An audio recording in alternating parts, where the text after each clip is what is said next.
Assalamualaikum warahmatullahi wabarakatuh. Salam sehat. Perkenalkan, nama saya Dr. Aulia Safitri Imron yang di sini akan menemani teman-teman semuanya pada podcast kita Bincang Pagi Ngomongin Gigi. Jadi untuk episode yang pertama kali ini kita akan fokusnya ya pasti ngomongin tentang gigi ya teman-teman. Nah teman-teman, kita sudah kedatangan narasumber utama kita yang pastinya teman-teman sudah tidak asing lagi. Siapa lagi kalau bukan Dr. Ali Imron, spesialis konservasi. Selamat pagi dokter. Selamat pagi Mbak Betty. Jadi Dr. Ali ini merupakan dokter lulusan dari Fakultas Kedokteran Gigi Universitas Gadjah Mada dan beliau saat ini merupakan pembina dari Klinik Pratama Imron Medica. Nah teman-teman, bagi yang belum tahu, Klinik Pratama Imron Medica itu merupakan klinik dari daerah Boyolali yang melayani BPJS, kemudian ada pelayanan umum, gigi, ada laboratorium, ada polipsikologi juga, dan yang pasti yang beda dari yang lain yaitu Klinik Imron Medica melayani dari vaksinasi nasional maupun internasional.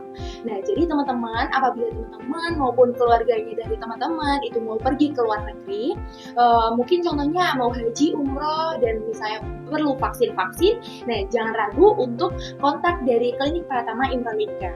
Nah, untuk info lebih lanjutnya nanti akan ada di kolom deskripsi ya teman-teman. Nah, selain sebagai pembina dari Klinik Pratama Imron Medica, Dr. Ali ini juga bekerja di Rumah Sakit Ortopedi Soeharto Solo. Kemudian Dr. Ali juga mempunyai klinik pribadi di depan luas dari Kartasura seperti itu. Mungkin nanti untuk lengkapnya juga akan ada di link deskripsi ya teman-teman, bisa dicek. Nah, selanjutnya di sini kita akan masuk ke topik karies gigi. Baik dokter, kita kan tahu ya dok, kalau misalnya gigi itu merupakan bagian yang penting ya pada tubuh manusia ya. Kayak kita berbicara, kita makan, minum, itu semuanya kan juga perlu gigi gitu ya. Kalau misalnya gigi kita sehat kan otomatis kita juga akan lebih pede ya dok ya. Iya.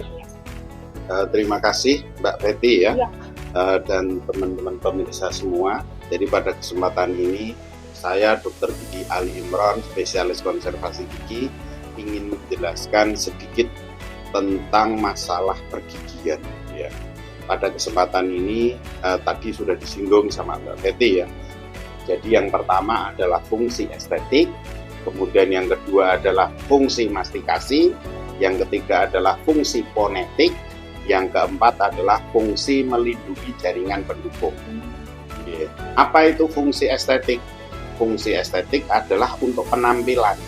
Jadi terutama untuk gigi depan atas, ini adalah berfungsi untuk fungsi-fungsi estetik. Jadi orang punya gigi dengan orang tidak punya gigi pasti akan punya penampilan atau estetik yang berbeda. Kemudian yang kedua, pengunyahan, fungsi pengunyahan atau mastikasi. Fungsi mastikasi ini adalah gigi itu berfungsi untuk mengunyah makanan, memecah makanan. Jadi makanan ini sebelum masuk ke perut wajib ada proses pengunyahan, pemecahan makanan. Itu terjadi di gigi. Kemudian yang ketiga adalah fungsi fonetik. Apa itu fonetik, Mbak Betty? Fonetik adalah bunyi. Jadi orang punya gigi dengan orang tidak punya gigi pasti akan suaranya beda. Ya. Jadi orang kalau tidak punya gigi kadang mau mengucapkan R, L itu nggak bisa. Susah ya? Iya, susah nggak bisa. Kemudian yang ketiga adalah melindungi, keempat ya, saya ulang ya, fungsi keempat itu adalah melindungi jaringan pendukung. Dimana dengan adanya gigi itu membantu jaringan-jaringan pendukung di gigi itu tidak akan terjadi kerusakan.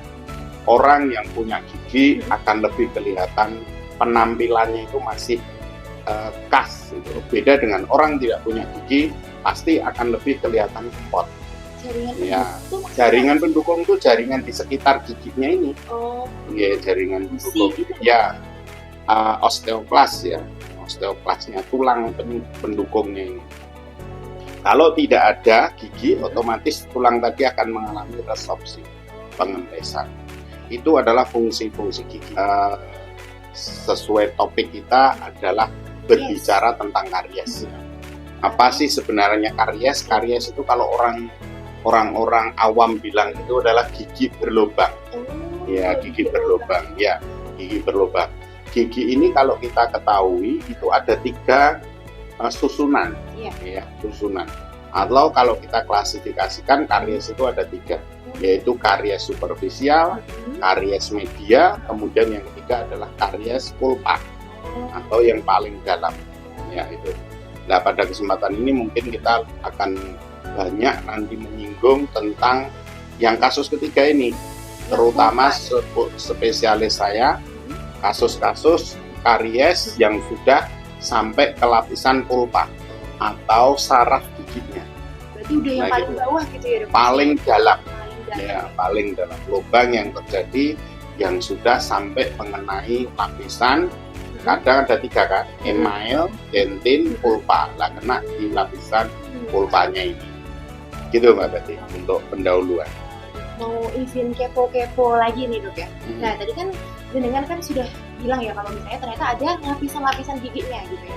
Nah, kalau misalnya untuk lubang gigi sendiri, misalnya lubangnya berarti kecil sama lubangnya besar, nah berarti tata laksananya beda juga ya, Dok ya, kalau kayak gitu?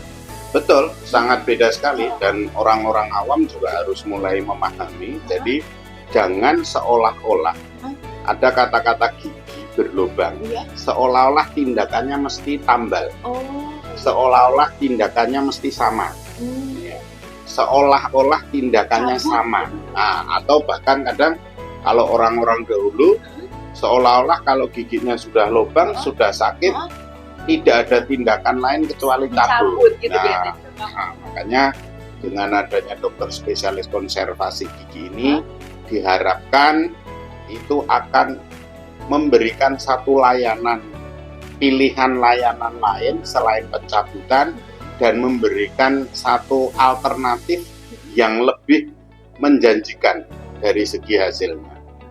Oke, Dok, gitu, kalau tadi menyinggung yang dokter sampaikan ya kalau misalnya yang dia bagian pulpa ya, yang bagian lebih dalam, itu kan otomatis berarti lubang giginya itu kan berarti akan lebih besar gitu ya, Dok. Nah, kalau misalnya kadang tuh yang dikeluhkan masyarakat tuh udah besar gitu lubangnya, nah giginya itu keroposnya tinggal sedikit, tinggal sisa-sisa giginya sedikit, tapi nyeri gitu, Dok. Nah, kalau misalnya kayak gitu penanganannya biasanya seperti apa, Dok? Pada prinsipnya sama seperti tadi ya, Mbak. Jadi kalau kita lebih gampang itu kita hanya membedakan 3 klasifikasi tadi. Dia lubang sampai email, atau dia lubang sampai dentin, atau sudah sampai pulpa. Kalau sampai pulpa ini biasanya tandanya adalah pasien sudah mengeluh, sudah ada sakit. Karena pulpa itu sarafnya. Jadi kalau rata-rata orang Indonesia ya, terutama orang Indonesia, kalau belum kena pulpa ini belum mau berubah. Ya, tapi kalau kita misalkan baru sampai email, itu biasanya baru tanda hitam atau makanan masuk, tapi belum ada keluhan. Ya, lah terutama kita dokter gigi spesialis konservasi gigi ini akan memberikan satu treatment yang cukup bagus agar gigi ini tidak mudah-mudah dilakukan pencabutan, yakni dengan cara perawatan saluran akar, atau biasa juga disebut perawatan saraf gigi, atau disebut juga perawatan endodontik. Nah, itu sama semua kata-kata aja yang tidak. Gitu ya. Kemudian kalau misalnya dari perawatan saluran akar sendiri, nah itu maksudnya untuk dari perawatan itu perlu waktu yang lama juga atau gimana konsepnya gitu? Iya. Ini yang sebenarnya kita juga butuh sosialisasikan ya Mbak Betty ya ke masyarakat, bahwa memang untuk perawatan gigi yang sudah kena pada lapisan saraf atau kena pada lapisan pulpa gigi ini tidak bisa dalam artian kata sekali datang selesai atau sekali kunjungan selesai gitu. Karena ada beberapa tahapan-tahapan yang harus dilalui dalam rangka untuk mengamankan saraf yang sudah terinfeksi atau saraf yang sudah kena tadi. Ya, jadi biasanya gini Mbak Betty, kalau di perawatan saluran akar itu ada 4 tahapan juga yang wajib kita pahami.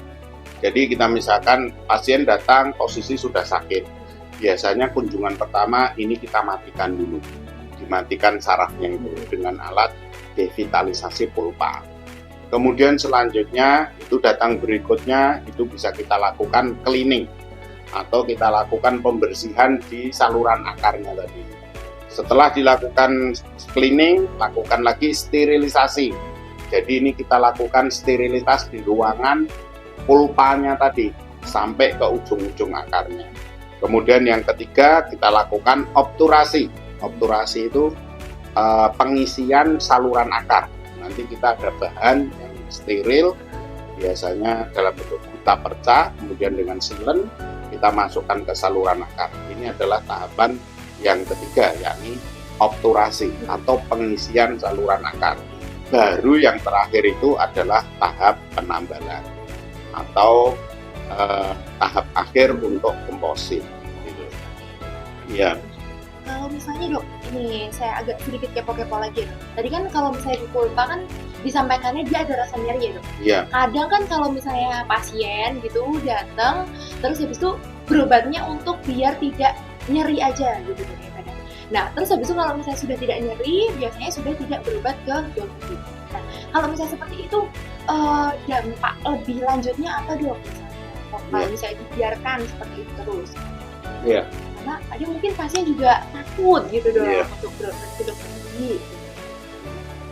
Pada prinsipnya gini ya, namanya satu perawatan itu diharapkan kan kita paripurna, kita melakukan sampai finishing hasil finish. Bahkan nanti untuk kasus-kasus yang lebih parah, kita misalkan trauma atau mahkotanya sudah rusak parah, kadang finishingnya itu bahkan masih ada tahapan-tahapan lain selain yang sudah kita jelaskan tadi, gitu ya. Tapi pada prinsipnya betul, itu sangat tergantung ke pola pemahaman masyarakat. Jadi kadang itu kebanyakan seperti tadi ya, kalau kita di Indonesia ini gini Mbak Betty kayak tadi, mereka datang kalau betul-betul sudah sakit betul, kalau belum sakit betul belum mau datang.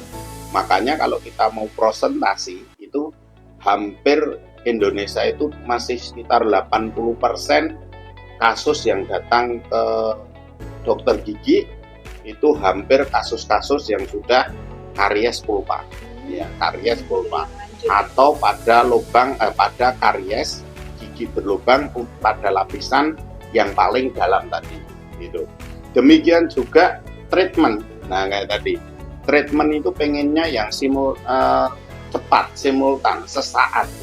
Jadi kalau kita misalkan makanya disosialisasikan dengan berbagai kunjungan, beberapa kunjungan, itu kadang belum bisa, gitu loh. Tapi alhamdulillah terakhir ini sudah ada peningkatan yang cukup gratis dengan pemahaman-pemahaman yang kita berikan bahwa khusus untuk kasus-kasus gigi dengan kondisi pada waktu datang sudah sampai pada lapisan pulpa atau lapisan terdalam dari gigi itu tidak bisa kita lakukan hanya dengan one visit atau sekali kunjungan saja.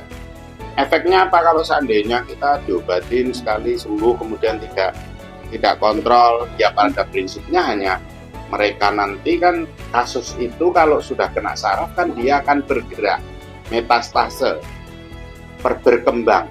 Jadi infeksi tadi yang harusnya bisa kita cleaning, sterilisasi, obturasi, ini kan fungsinya untuk menghentikan dari infeksi tadi. Kalau itu tidak kita lakukan secara otomatis, infeksi tadi masih akan terjadi akan bergerak. Namanya bergerak kan semakin lama pasti semakin lebar. Yang akhirnya nanti kita kadang sudah tidak ada pilihan lain kecuali hanya pencabutan. Nah, kalau misalnya dari karies sendiri dok, itu biasanya kan kalau misalnya di masyarakat gigi bolong itu berarti sering makan coklat. Nah itu benar nggak sih? Ya sedikit banyak memang ada benarnya. Nanti itu akan kita bicarakan mungkin lebih detail lagi tentang faktor-faktor yang bisa menyebabkan gigi itu karies. Nah, salah satunya memang itu tadi. Jadi kita misalkan manis, kita dingin, Nanti mungkin pada podcast berikutnya itu bisa kita jelaskan detail. Next episode. Yes, ya karena itu harus kita lebih jelaskan lebih detail lagi tentang faktor-faktor yang menyebabkan gigi seseorang itu mudah terjadi karies. Jadi di situ nanti akan kita bahas sampai detail kenapa ini bisa terjadi, kenapa orang ini tidak seterusnya. Seru ya. Iya, itu cukup menarik dan menarik, cukup ya. Mungkin perlu yang episode yang lain. Dipengenin tahu ini loh sama orang-orang gitu. Kemudian untuk yang terakhir dok, mungkin ada tips nggak dok ini buat masyarakat supaya tidak terkena karies gitu atau mengurangi dari prevalensi dari karies sendiri? Ya, jadi pada prinsipnya gini ya. Jadi tips terakhir mungkin sebelum kita akhiri pada kesempatan ini kita mau menyampaikan sedikit tentang tips cara merawat gigi ya. Dokter ini sifatnya hari-harian. Jadi kita tidak usah terlalu yang harus rumit-rumit. Ya. Jadi yang pertama tentang gosok gigi. Ya, tentang cara gosok gigi karena preventif atau menjaga gigi itu pada prinsipnya hanya perawatan harian yang kita lakukan. Salah satunya gosok gigi. Gosok gigi pada prinsipnya sehari 2 kali cukup. Jadi pagi sebelum kita berangkat kerja, ya itu yang perlu kita ingat, sama malam sebelum kita tidur. Tapi ini kadang sering salah. Jadi kita misalkan kalau pagi itu kan biasanya kita biasanya kan mandi, gosok gigi, makan baru berangkat. Nah, ini yang kadang salah. Padahal kalau kita sebagai dokter gigi menyarankannya kan justru dibalik. Jadi makan dulu, kemudian gosok gigi, mandi sambil gosok gigi. Ya, jadi makan, pokoknya mandi, gosok gigi, baru berangkat. Nah, malam juga gitu. Pada prinsipnya malam juga gitu. Jangan dibalik. Jadi kita sudah mandi, gosok gigi, baru makan, baru tidur. Apalagi kalau punya kebiasaan jelek lagi Mbak Betty, yaitu ngemil. Nah itu. Ini yang cukup memang parah. Enaknya sebenarnya ngemil sebelum tidur.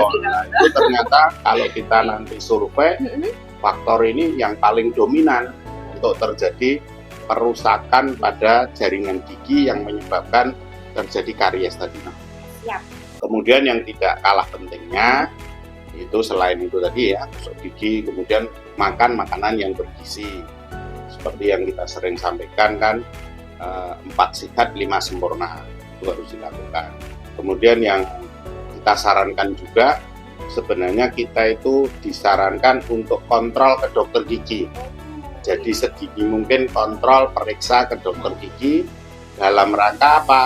Untuk konsultasi, untuk mengerti, untuk memahami tentang cara-cara perawatan gigi ini tadi. Selain itu juga apa? Melakukan kontrol rutin untuk pembersihan karang gigi, yakni terutama 6 bulan sekali untuk periksa ke dokter gigi ya, atau scaling.